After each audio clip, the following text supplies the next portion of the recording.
akan bagikan kepada semua yang melihat video ini, bahwa di balik tantangan itu kita melihat kemuliaan Tuhan.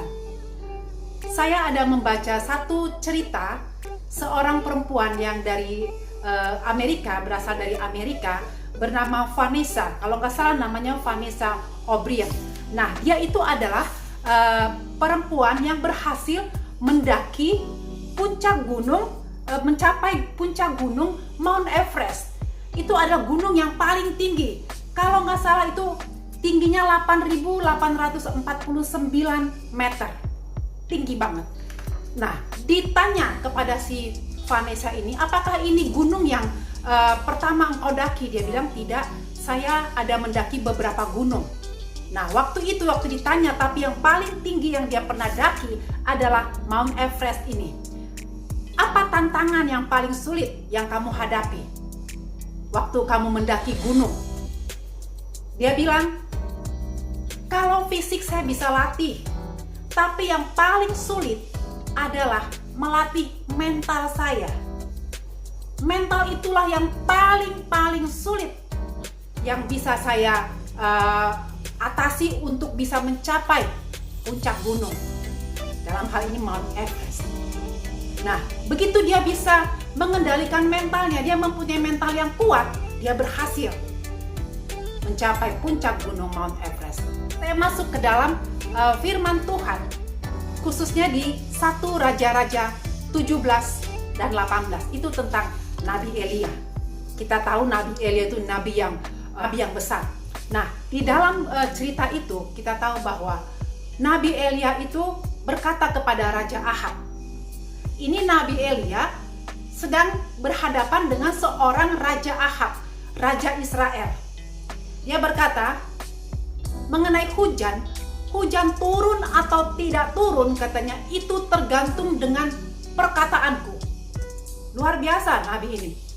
Dia berani berhadapan dengan seorang raja dan memastikan masalah hujan turun atau tidak turun tergantung kepada perkataannya. Ingat, dia berbicara berhadapan dengan penguasa Israel. Waktu sebulan, 2 bulan hujan tidak turun, nggak berasa apa-apa. 3 bulan berjalan, bahkan sampai 3 tahun, bertahun, itu tidak hujan, baru kelihatan kesulitan yang dihadapi oleh Raja Ahab. Kemudian kita masuk lagi kepada cerita yang lain, di mana waktu bertemu si Nabi Elia berkata bahwa semua, katanya, nabi-nabi Baal, kamu itu semua bawa. Itu jumlahnya ratusan, 450. Kemudian dia berani beradu. Ini luar biasa, ini mentalnya si Nabi Elia. Coba kita bayangkan, di dalam satu lokasi, di situ ada 450 nabi, ukurannya nabi ya, nabi Baal, kemudian dihadiri oleh seorang raja, kemudian juga dengan rakyat-rakyatnya Israel pada saat itu, melawan satu orang Nabi Elia, karena nabi-nabi yang lain katanya sudah mati. Satu melawan begitu banyak ratusan orang. Ini bukan mental yang biasa-biasa aja, mental yang luar biasa. Coba kita bayangkan, kita dihadapkan dengan satu orang, dengan 10 orang aja, kita sendiri, kita lari terbirit-birit. Ini seorang Nabi Elia, kok bisa dia berani menghadapi begitu? Itu bahkan dibilang, panggil semua, katanya, panggil Tuhanmu. Sampai mereka, itu nabi-nabi membawa pedang dan golok, sampai mereka mencabik-cabik dirinya. Itu di hadapan Elia sendiri. Dia berani menghadapi itu, tidak ciut nyalinya. Bukankah hanya hal yang luar biasa? Mental apa yang bisa membuat dia seperti itu? Tapi kita lihat, itu nggak menggoyahkan imannya Elia. Tapi coba, kemudian kita bandingkan lagi dengan Petrus yang selalu bersama Yesus. Tapi dalam satu kondisi, dia bisa menyangkal Yesus. Mental yang berbeda. Kalau Elia, dia nggak melihat Yesusnya. tapi dia berani menghadapi itu semuanya. Kemudian dia kembali lagi membuat satu hal yang luar biasa. Dia bisa mendatangkan hujan. Dia berdoa dan hujan itu turun. Ini satu hal yang menurut saya itu kok bisa ya? Karena di ayat yang lain, di Yakobus itu dikatakan bahwa Elia itu adalah manusia biasa seperti kita. Nggak ada bedanya. Manusia biasa tapi mempunyai mental yang luar biasa. Bukankah ini satu hal yang jarang terjadi, yang sulit ditemukan? Bayangkan seorang Petrus yang selalu bersama Yesus, tapi dia berani menyangkal Yesus.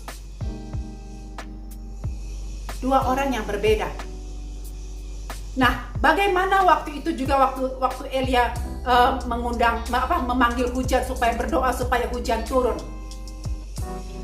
Dia naik katanya ke puncak gunung, dia berdoa supaya hujan itu turun katanya. Dan waktu dia berdoa, hujan tidak turun. Dia berdoa lagi, hujan tidak turun. Coba ini dua kondisi yang berbeda. Waktu di hadapan dengan nabi-nabi Baal, dia bilang itu semua katanya yang pertama itu siram air, kurang banyak lagi siram air, sampai kalau secara kita lihat itu tidak akan mungkin bisa terbakar, udah basah semuanya.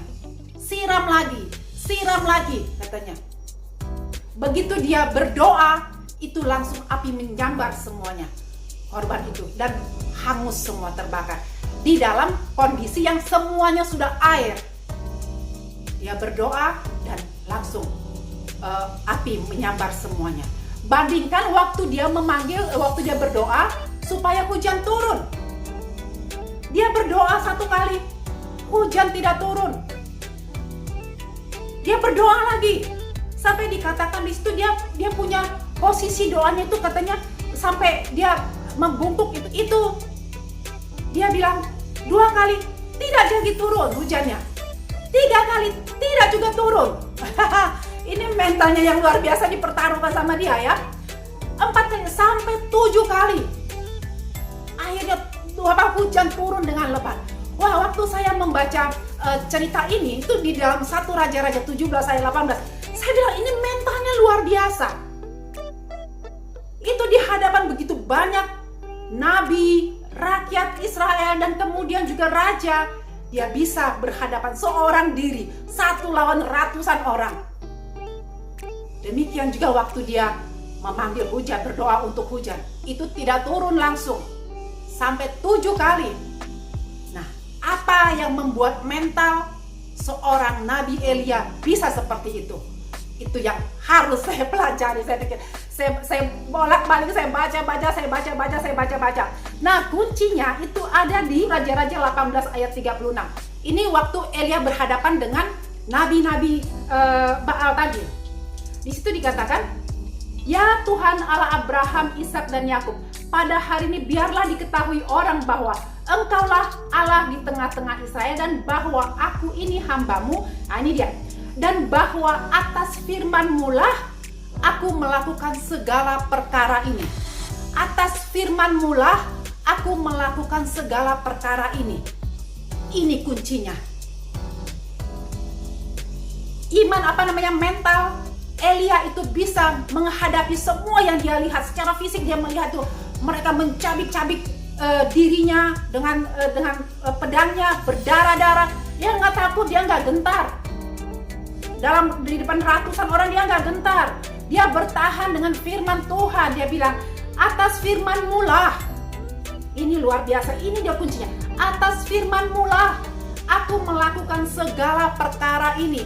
Semua boleh aku lihat, apapun boleh aku lihat, tapi firman-Mu tidak akan menggoyahkanku. Engkau pasti mendengarkan doaku. Itulah yang dipegang oleh Elia. Makanya waktu dia bilang, siram saja semua air ada, siram. Begitu dia berdoa, karena dia percaya dalam dirinya bahwa kalau dia berdoa, Tuhan pasti jawab doanya, bahwa Tuhan akan membela dia. Itu yang teguh dia pegang. Dan terbukti begitu dia minta Tuhan waktu dia berdoa, benar, Tuhan mendatangkan api dan melahap semuanya, membakar semuanya, korban-korban itu, sekalipun dia basah semuanya, tapi bisa terbakar. Luar biasa, mental seorang Elia itu bisa menjadi seperti itu karena dia memegang teguh firman Tuhan. Dan kita masuk ke dalam 18 ayat 1 yang tadi saya katakan. Pergilah, perlihatkanlah dirimu kepada Ahab, sebab aku hendak memberi hujan ke atas muka bumi. Dia tahu nih, Elia, bahwa Tuhan akan mendatangkan hujan. Dia pegang itu. Tuhan bilang, pergi kepada Ahab, aku hendak mendatangkan hujan. Dia tahu bahwa Tuhan akan mendatangkan hujan. Nah, di dalam 1 Raja-Raja 17 ayat 1, di situ dikatakan bahwa Elia berkata kepada Ahab, sesungguhnya tidak akan ada embun atau hujan pada tahun-tahun ini kecuali kalau ku katakan. Nah, hubungannya antara kalau ku katakan, nah di sini tadi dikatakan bahwa Tuhan akan mendatangkan hujan di 18 ayat 1. Ini berarti kalau Elia meminta doa bahwa untuk Tuhan mendatangkan hujan, pasti Tuhan akan mendatangkan hujan. Apalagi di 18 ayat 1 tadi dikatakan bahwa Tuhan hendak mendatangkan hujan. Jadi begitu selesai tadi melawan nabi-nabi Baal tadi, dan Elia meminta hujan supaya turun, waktu dia berdoa dan hujan tidak turun, dia nggak goyah. Dia bilang kepada bujalnya, pergi lagi, lihat. Yang kedua, tidak juga hujan turun. Tapi apa? Seperti yang dikatakan tadi, bahwa dia tetap berpegang teguh kepada firman Tuhan. Di sini firman Tuhan berkata, aku hendak mendatangkan hujan. Elia bilang, kalau dengan perkataanku baru akan datang hujan. Jadi dia berdoa sekalipun sekali, 2 kali, 3 kali, 4 kali, enggak ada hujan. Dia percaya kepada Tuhan yang dia sembah, bahwa kalau aku berdoa, hujan pasti turun. Itu yang selalu dia pegang. Jadi waktu begitu dia yang ke-7 kali dia berdoa, dan bujaknya mengatakan, ada embun katanya, ada awan kecil. Sekecil apapun awan itu, buat Elia itu satu tanda bahwa Tuhan menjawab doanya. Tuhan berkata, firman Tuhan berkata, jadilah sesuai dengan yang engkau percaya. Siapa yang percaya firman Tuhan itu terjadi, dan itu dibuktikan oleh Elia. Begitu dia berdoa yang ke-7 kali ada awan kecil, dia berkata kepada bujalnya, itu akan ada hujan lebat. Awan yang kecil itu dia berharap, dia melihat bahwa yang akan datang adalah hujan lebat. Dan apa yang terjadi? Benar, hujan lebat turun. Luar biasa mental Elia. Apa yang mendasari dia itu karena dia berpegang teguh kepada firman Tuhan. Tuhan berkata, aku tidak pernah memberikan roh ketakutan. Jadi sekalipun dia melihat kondisinya, melihat itu suatu hal yang sangat menakutkan, nabi-nabi Baal menoreh-noreh badannya berdarah-darah, gak gentar. Sekalipun dia berdoa 1 kali, 2 kali, 3 kali gak gentar, dia percaya bahwa Tuhan akan mendengar doanya. Nah, saya membaca ini itu membangkitkan saya. Karena kalau kita lihat tantangan, kita takut, kita nggak bisa lihat kemuliaan Tuhan. Tapi kalau ada tantangan, itu tergantung bagaimana kita melihat tantangan itu. Kalau kita melihat tantangan itu sebagai ancaman, kita takut. Tapi kalau kita melihat tantangan itu, kita lihat pasti Tuhan akan tolong saya. Karena apa? Karena kita ada buktinya dari firman Tuhan. Salah satunya adalah Nabi Elia. Dia pegang terus firman Tuhan, dan dia melihat kemuliaan Tuhan di balik tantangan-tantangannya dia hadapi. Ini yang saya mau bagikan kepada saudara semua yang melihat video ini, supaya 2021 akan berakhir, kita masuk ke 2022. Jangan takut, di depan mungkin banyak tantangan, tapi kita bersama-sama menghadapi tantangan itu. Karena apa? Karena di balik tantangan itu kita akan melihat kemuliaan Tuhan. Syaratnya apa? Kita pegang teguh firman Tuhan dan tidak akan mengecewakan. Itu sudah dibuktikan oleh seorang Nabi Elia. Nabi Elia adalah seorang nabi yang biasa-biasa, asal manusia biasa, sama seperti kita, sama seperti kita. Berarti tidak mustahil kita juga akan melihat kemuliaan Tuhan lewat tantangan yang ada di depan kita. Kiranya video ini memberkati kita semua yang mendengarnya. Tuhan Yesus memberkati.